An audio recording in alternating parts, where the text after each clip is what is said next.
டேய், தொகுதி மறுசீரமைப்பு, டீலிமிட்டேஷன் எதோ சொல்கிறாங்களேடா, ஒன்றுமே புரியலையேடா.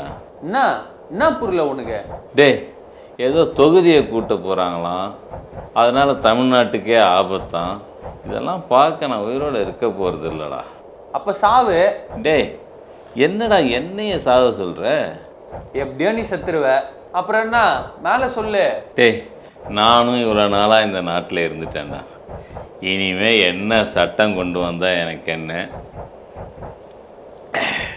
என்ன சட்டம் கொண்டு வரலன்னா எனக்கு என்னடா? தாத்தா அப்படிலாம் பேசக்கூடாது. நாடு எப்படி போனால் எனக்கு என்னன்னு இருந்துருவியா? டேய், அவர் சொல்றதுல என்னடா தப்பு இருக்கு?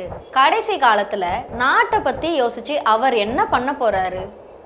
நம்ம நாட்டில் இப்போ இருக்கிற 543 தொகுதி பத்தாது, தொகுதி மறுவரை மூலமா 848 தொகுதி எத்தனை வரன்னு சொல்லுவாங்க.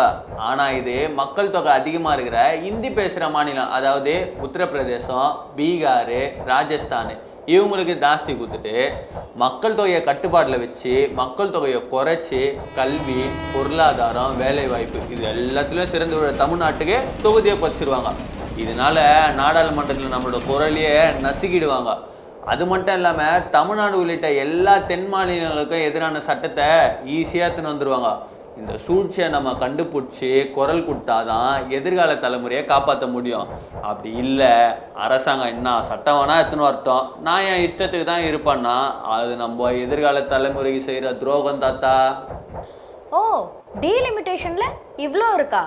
இது தெரியாம இவ்வளோ நாள் இருந்துட்டனே. இருப்பா, இந்த பிரச்சனையை பத்தி இப்பவே எல்லார்கிட்டையும் சொல்றேன்.